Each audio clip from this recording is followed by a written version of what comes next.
Hello friends, this video on coordination compounds part 4 is brought to you by examfear.com. No more fear from exam. Now let's understand the difference between double salt and complex. Actually, you'll see this, that double salt always looks like complex. Example of double salt, first I'll give you the alum. This alum is a very common thing used to clean water also. So the formula is KAlSO4 2.12H2. This is my double salt.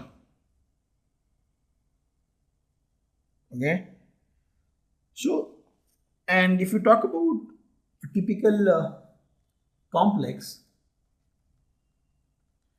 the example can be, for example, BSE CO NH3 6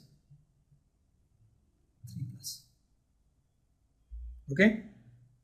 Now let's put Cl3 here. This is my complex. The difference between these two is the square bracket. I mean, that is something that we write, but what is the actual difference? See, the double salt is the salt containing more than one cations or anions. So if you see, we have more than one cations and anions. We have potassium, aluminum, sulfate, water. So we have more than one cations and anions. And this is obtained directly by the combination of two salts which are crystallized in the same regular ionic lattice. For example, this alum, you get this alum by crystallizing my potassium, aluminum, sulfate, water. All these things you crystallize in the same ionic lattice. They are in the same ionic lattice. Same ionic lattice. Okay. See, double salt and complex both are formed actually by combination of two or more stable compounds. Both of these, actually, if you see the formation of double salt, this is my double salt actually, and complex, both of these are formed by combination of two or more stable compounds in the stoichiometric ratio. But there is a difference. The difference is that double salt dissociate into simple ions completely when dissolved in water. For example, when this alum is dissolved in water, it will dissociate completely into ions. But in the complex, this particular coordination entity will not dissociate. This will dissociate, the counter ions will dissociate, but this coordination entity will not dissociate. It will not dissociate. For example, this will dissociate into chlorine molecules and CONH3 entity. That is the only difference.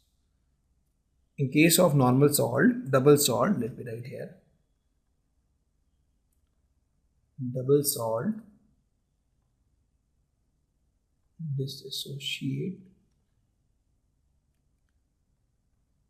into simple ions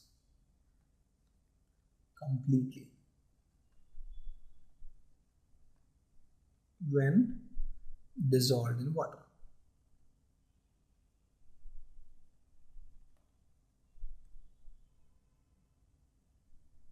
Okay, but this complex ions won't dissolve. That is the only difference. If you want, you can take more examples of double salts just to understand the concept.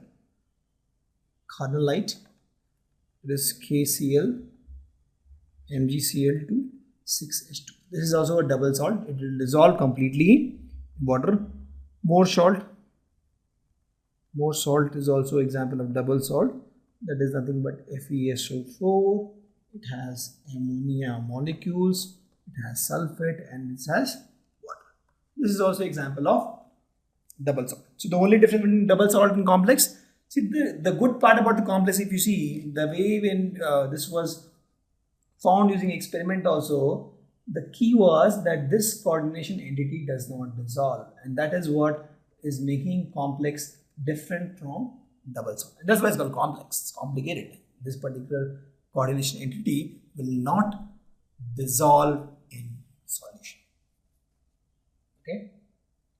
So let's learn some new terms here. You must be hearing this term ligands, coordination number, coordination entity. So let's understand these terms once again. So we have this coordination entity, coordination sphere, counter ions, then we have central atoms, ligands, the denticity, the coordination number, coordination polyhedron, oxidation number of central atoms, homoleptic, heteroleptic complexes. There are so many terms. Let's understand these terms.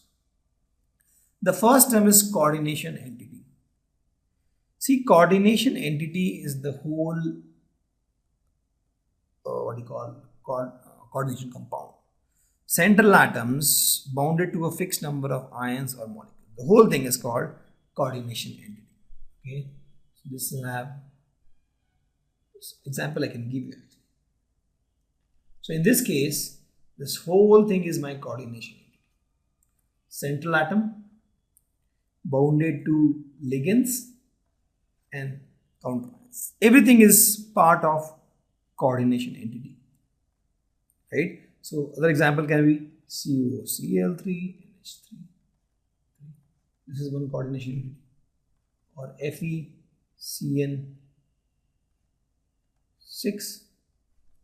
Cl4. This is one coordination entity.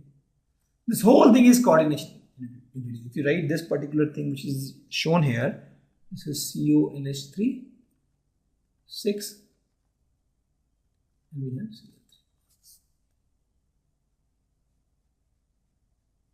Okay, this is my coordination entity. In coordination entity itself, we have two parts: coordination sphere and counter ions. So this particular part in the box is called coordination sphere. Central atoms and the ligands enclosed in the square bracket. Central atoms and ligands. I'll just tell you what is ligands.